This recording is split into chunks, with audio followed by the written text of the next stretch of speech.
السلام عليكم. لا تنسوا الاعجاب بالفيديو والاشتراك في القناة تشجيعا لنا لنستمر بنشر المزيد ان شاء الله. السلام عليكم يا أصحاب. النهاردة هنتكلم عن حاجة جديدة وهي أغرب العادات في العالم، وطبعا لازم تكون طالما غريبة لازم تكون مختلفة، ويمكن يكون غريبة بالنسبة ليا وليكم، لكن الحاجة دي بتكون عادية جدا جدا بالنسبة لأصحاب العادة دي، وده هو اللي بيميز بلد عن بلد تانية، وهو الاختلاف.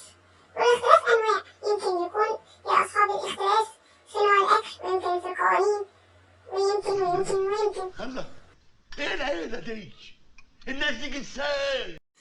كفاية كلام لحد كده وندخل بقى في الجد. أنا يا أصحابي اخترت لكم عادتين من بلدين مختلفتين، يا رب يعجبوكم. أول عادة غريبة وهي السيف بتهمة الغش. طبعا الغش في بعض البلاد هو أسلوب حياة، ملناش دعوة طبعا.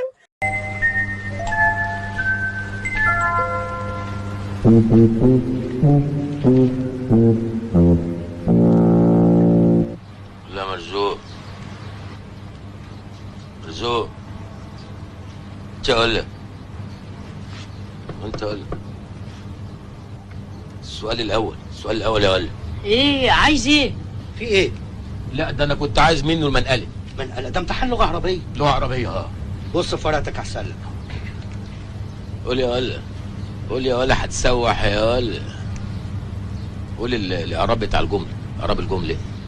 يا ده تكون فعل مضارع، البيوت مفعول به، ده كان مفعول مضارع. بالراحه يا ولا، بالراحه، انت بالي راديو، بالراحه في شويه. ايه؟ لا ده انا كنت عايز منه علبه الالوان. الوان ايه؟ ده امتحان لغه عربيه. ما هو كنت عايز علبه علبه اللغه العربيه. قول يا ولا. ولكن يا أصحابي في الدولة دي هي جريمة، القانون بيعاقب اللي بيغش بالسجن، والدولة دي هي بنجلاديش. يا ترى أصحابي تحبوا تكونوا مواطنين في دولة بتعاقب على الغش بالسجن ولا لأ؟ طبعا ده يرجع ليكم. يا حسن الصورة يا رب، يا حسن الصورة يا رب.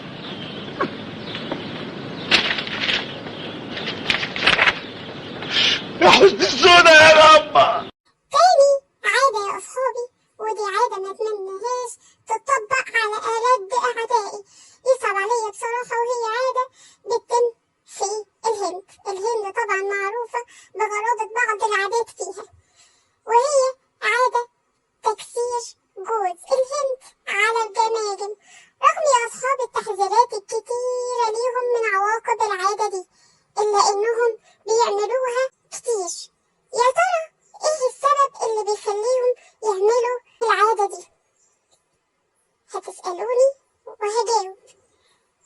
الإجابة يا أصحابي إنهم بيختبروا مدى إخلاص الناس للدين الهندوسي.